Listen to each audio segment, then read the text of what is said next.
Hello, my name is Elif Saraca. I am 9 years old. I go to Cumhuriyet Primary School.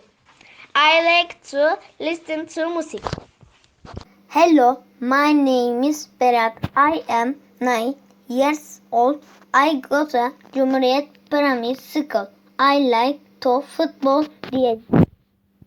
Hello, my name is Azam Gül. I'm 10 years old. I go to Cumhuriyet Primary School. I like to painting. Hello, my name is Zehra Türkmen. I'm 10 years old. I'm good to Cumhuriyet Primary School. I like to painting.